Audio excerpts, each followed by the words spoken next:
Paddy Pimblett addressed his encounter with rival Ilia Topuria. Despite what appeared to be genuine animosity between them, the two seem to be on good terms now. At the UFC London weigh-ins, they shook hands and smiled, which surprised fans considering the intensity of their rivalry. The feud began when Paddy insulted the entire nation of Georgia, something Ilia took very personally. Oh, so, and he let on. I was staring at him over there, and he looked at me and went, "What's all that?" Quite funny, as Ilia walked across here, he looked at me, I was looking at him and he done that. And then obviously on stage, as I walked past him, we both just like laughed and looked at each other. I thought it'd be quite funny to just go, and he went like that on me hand.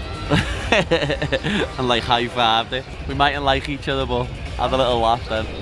Oh. Ilia reacted to this run-in as well. Quote, "We just weren't in our fighting roles. I went to support a friend of mine. He went to support another friend of his. Then we met and we greeted each other. At the end of the day, we are athletes. But if we enter the field of combat and we have to fight, then the story changes." End quote. The matchup between Paddy Pimblett and Ilia Topuria, once seeming incredibly distant, is now looking a lot more likely. If Paddy can secure a massive win over Michael Chandler, the UFC could very well book this huge showdown.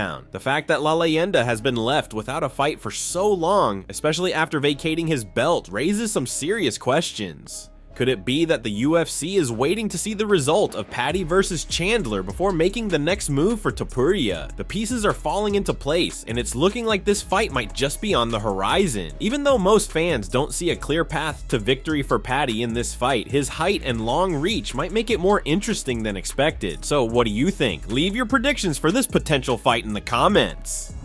Cory Sandhagen recently opened up about his upcoming fight with Deiveson Figueiredo, describing him as a one-dimensional fighter who mainly looks for a finish. Sandman explained that Figgy's takedowns are predictable and lacks the ability to chain wrestle, making him less versatile than some of the other threats in the bantamweight division. Figgy is coming off a loss against Peter Yan, a fight that was competitive and left fans impressed with Figgy's overall performance. Cory, however, isn't fazed by the Brazilian. He has shown more confidence in this camp than ever before. His mindset is sharper than ever, and he's determined to fight for the title, no matter the obstacles. With a victory here, and the fact that Merab Dvalishvili hasn't fought him yet, there's a possibility the UFC could book that matchup. However, the more likely scenario is a rematch between Merab and Sean O'Malley, which has been heavily anticipated. Cory Sandhagen's last fight was a loss against the incredibly talented Umar Nurmagomedov, who gave the champion Merab a competitive battle. Do you think the Sandman will defeat the God of War in this fight? Leave your comments below. I think that Figueiredo is constantly looking for a finish the entire fight, whether it be striking or whether it be a submission. And when he goes for things, he really launches them, and then there's just like this really big, long amount of time in between when he's going to do that again, because he's just searching for that hole in the problem, you know, he's just searching. So, I mean, a couple guys that I fought like that are definitely, I mean, Cheeto's definitely that exact same way, where he's willing to give up a bunch of minutes in order to try to like catch you in the one moment. As far as grapplers kind of go, you know, I mean, he kind of shoots in the same way that he strikes, where it's like, am I going to get this?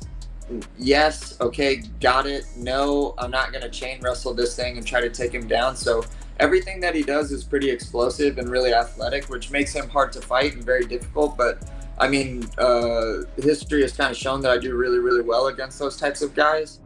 Alex Volkanovski recently showed insane confidence in an interview with Main Event, declaring that no one can beat him. He mentioned that the only fighter who can compete with him over 5 rounds is Islam Makhachev. Volk emphasized that while Ilia Topuria caught him in their fight, he doesn't believe Topuria would actually be able to beat him skill for skill. Volk doesn't consider catching someone with a punch to be a legitimate way of beating them. According to him, when it comes to skill for skill, Makhachev is the only one who can truly go toe-to-toe with him. This statement seems a bit odd, especially when considering his extremely competitive fight with Max Holloway, which showcased that Volk isn't unbeatable. Plus, of course, Topuria didn't just land a lucky punch and won the fight by accident. The Georgian used his footwork to close the distance and trap Volk against the fence, landed brutal body shots to set up a right overhand punch to the dome of the former champion. Do you think Volk will win the vacant belt against Diego Lopez? Leave your comments below.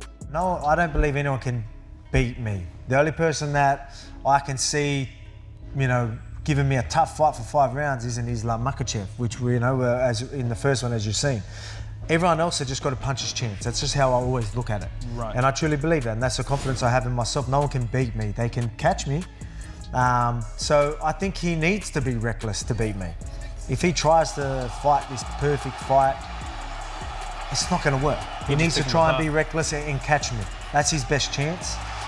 So he's going to do what we all know he's going to do and what he's been doing, which is exciting for the fans, but it opens a lot of doors for me. I think that's his best chance, but that still opens a lot of doors for me. A lot that I can capitalise and will capitalise April 13th.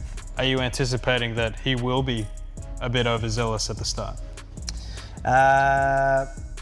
Yeah, he's aggressive. He's gonna, you know what I mean? He's gonna be very reactive.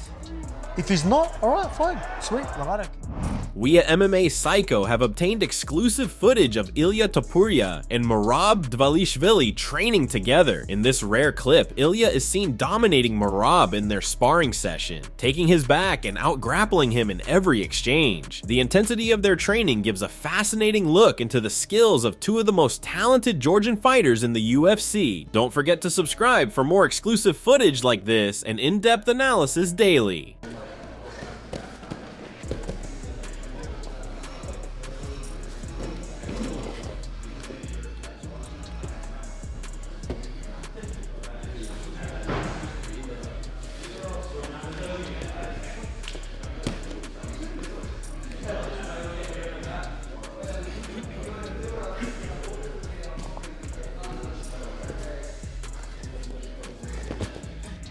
Patricio Pitbull has laid out a 2-fight plan to make a serious push for the UFC featherweight title. He's determined to prove that he can hang with the top fighters in the division, and he believes that a showdown with Yair Rodriguez is the perfect opportunity to do so. Pitbull knows the challenges Yair presents, but he's confident that he's ready for the test. In a recent interview with Megan O'Leary, Pitbull revealed his mindset heading into the fight. Quote, "A fight with Yair Rodriguez puts me in a great place in the division. So if my performance is really good, I believe I will fight for the title. Rodriguez is good. He's very dynamic, but I'm better. I put pressure on him, put him down, and smash him. That's what's going to happen. They're going to see the best featherweight on the planet in action and the most complete featherweight on the planet." End quote. That's it from MMA Psycho. Thanks for watching. Don't forget to leave a like and subscribe for daily MMA news.